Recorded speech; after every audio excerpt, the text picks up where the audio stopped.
Hi, this is Paul of Analytics.com, and for our video today, this is a best foot forward video featuring a shoe from Nike na binili ko sa isang reseller na lagi ko naman binibilan ng sapatos.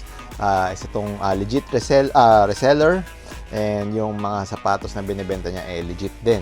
So, nakuha tong sapatos na to sa J&J Foot House, and kung makikita nyo, ito siya.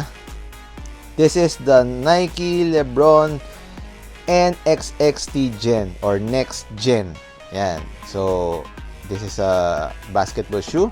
Check muna natin yung box. Yan. So, ito yung box niya.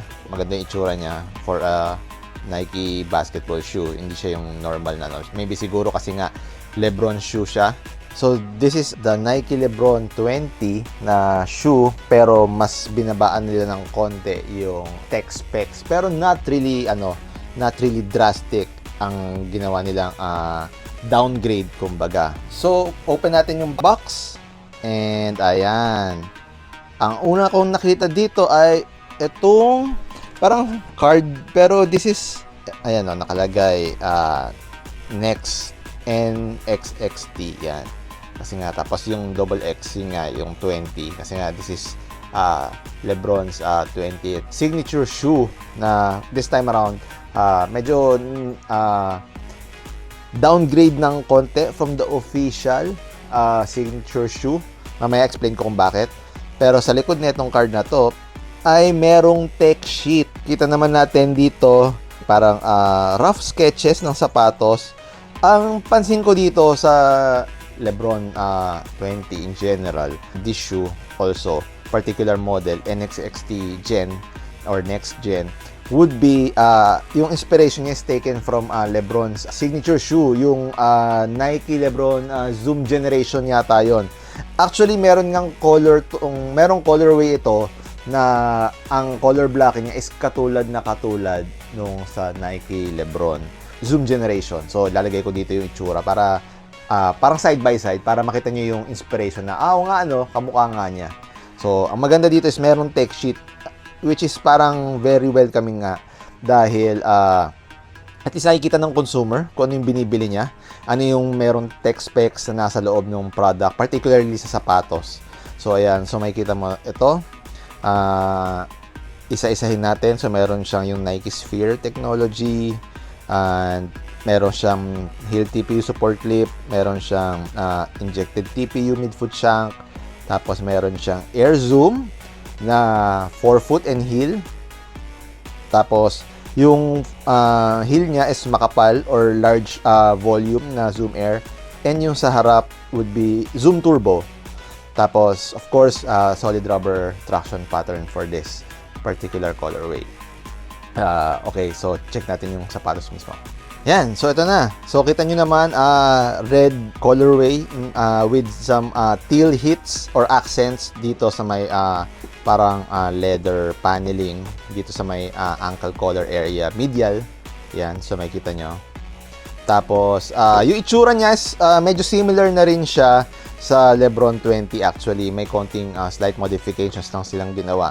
So, actually, yun yung discuss natin ngayon. Ang pinaka masasabing not really a downgrade, huge downgrade, kumbaga, not really a huge downgrade, would be the foam carrier. So, this one is a Phylon foam compared dun sa official signature shoe na LeBron 20, Cushlon ang ginamit nila na foam carrier. Pero masasabi ba natin na may noticeable difference? Maybe slight difference lang. Kasi ang importante naman would be kung ano yung preference ng tao eh. Some people would prefer a more plush cushion underneath, particularly sa mga foam. Pero this one, since meron siyang iba pang cushion setup na nilagay, which is zoom air, so yun yung nasa targeted zones, particularly sa forefoot. Sa loob nito may zoom turbo, and sa heel merong large zoom airbag. Yan. So, kung di ako nagkakamali, yun din yata ang setup sa Nike LeBron 20. So, yung ano lang talaga, yung foam carrier lang na ginamit. So, masasabi ko ba na bummer ba yon? It's a huge difference? I would say not. Ako naman, nakapaglaro naman na ako ng cushion setup would be Phylon foam at saka na foam carrier, tapos may Zoom Air setup na 4 foot in heel. Okay lang din siya, wala namang problema, 'di ba? Actually, nasa density na lang na ginagamit din ng Phylon foam yun eh. So this one kind of firm, which is okay lang din kasi ang kailangan mo is maramdaman din yung foam, yung Zoom Air foam na ginagamit. So para sa akin, okay lang din. Hindi siya very major na parang kumbaga let down para sa akin. Pero yung iba, syempre, if you can afford to spend an extra, 'di ba? Syempre, doon ka na sa official signature shoe. Pero this one, medyo may slight modification lang. Masasabi ko okay pa rin siya. Kasi from the look, halos parehas sila. So makita mo dito, textile upper. Yan, tapos merong swoosh na dito may dalawang swoosh na ginamit or nilagay. Doon sa official, itong part na to, itong dulo ng swoosh, medyo hindi siya naka-stitch. Actually, medyo nakalabas siya. Merong parang 3D look or 3D ang dating. Okay lang naman, hindi masyadong aesthetic lang yun. Aesthetic features lang. Wala siyang any performance benefits talaga. So, para sa akin, okay lang yun. Hindi ko naman feel, actually, mas pakiramdam ko baka matuklap pa sa akin ng todo yun eh. So, sa akin, okay na to. Tapos, ito, nagustuhan ko, this one. XX na to, or Roman numeral 20.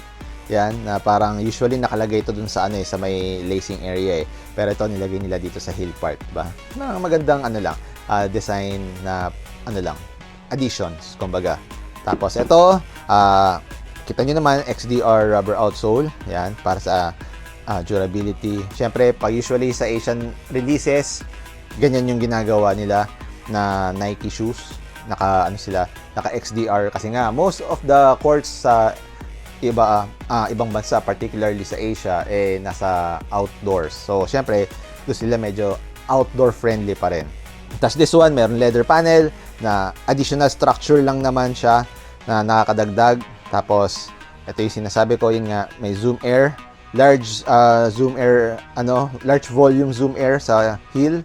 Tapos, Zoom Turbo or articulated zoom na masasabi natin sa 4-foot area. Tapos, yun. Makita mo dito sa tongue. Ayan, merong yung signature ni Lebron. Tapos, Nike LBJ. Ayan. Mga lang siya.